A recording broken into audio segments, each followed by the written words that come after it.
Joining us now, Michael Steele, former Republican National Committee chairman, now a senior advisor at the Lincoln Project, and Ron Klain, a senior advisor to the Biden campaign and former senior aide to President Obama, and of course to Vice President Joe Biden. Ron, first of all, let's take a look at some of the problems that the president is having with some of the undecided voters, but also Joe Biden, where when he did strike back, when he bristled, some people didn't like that as well. Listen to what one Ohio voter told NBC's Kate Snow. All President Trump needed to do was not interrupt, and all Biden needed to do was not copy that type of behavior. I think it's completely inappropriate to say, "Shut up, man," to the President of the United States, no matter who he is. I'm happy that my children were not awake to see that.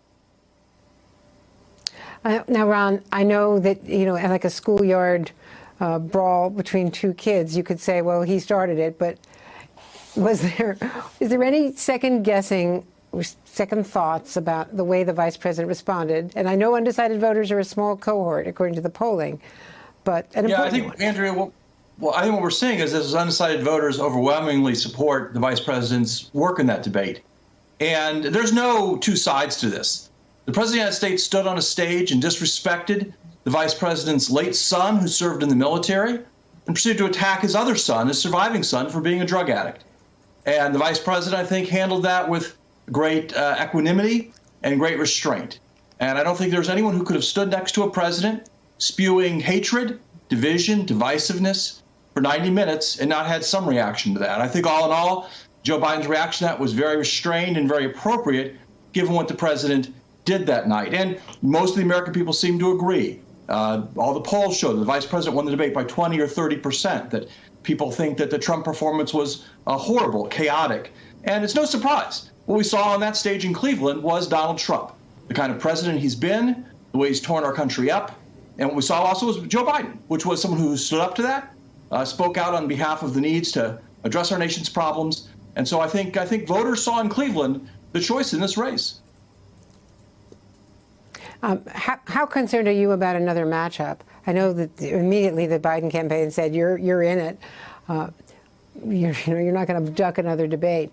The president's campaign has been on both sides of this, subsequently saying that the rules are the rules and they can't be changed in the middle of the game. Yeah, look, I think that, we agreed to do all three debates in June. Vice President Biden's looking forward to the town hall in Miami coming up on the 15th of October and the debate in Nashville after that. We had a good night, Andrea. I mean, I think it was unpleasant for the country to see their president behave the way he did. But for the Biden campaign, we got our message out. We had the largest fundraising day we've ever had in the entire campaign in the 24 hours after the debate.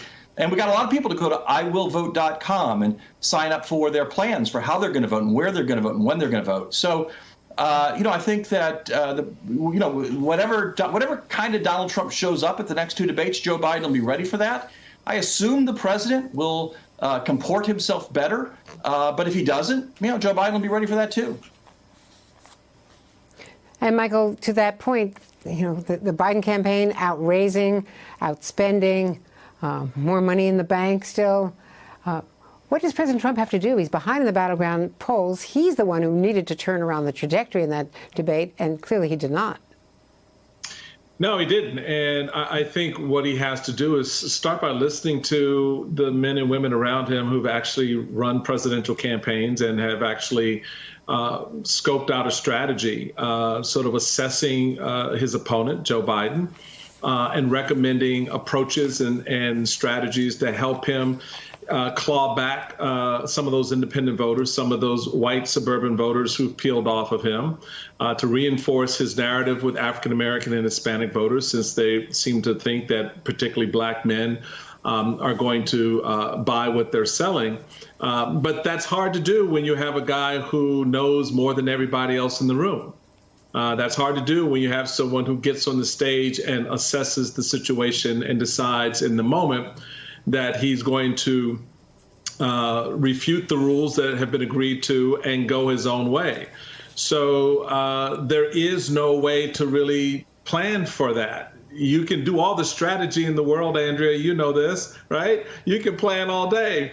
But when you get in the moment and the person you're with decides to throw all your strategy out the window, what do? You sit back and you wait for the show to unfold as we saw the other night. And I think whether it's a town hall meeting with citizens asking the question or the next presidential debate between him and Joe with a moderator, the president is going to be his own person, and his campaign is going to have to deal with the outcome, the fallout from that accordingly. Hey there, I'm Chris Hayes from MSNBC. Thanks for watching MSNBC on YouTube. If you want to keep up to date with the videos we're putting out, you can click subscribe just below me or click over on this list to see lots of other great videos.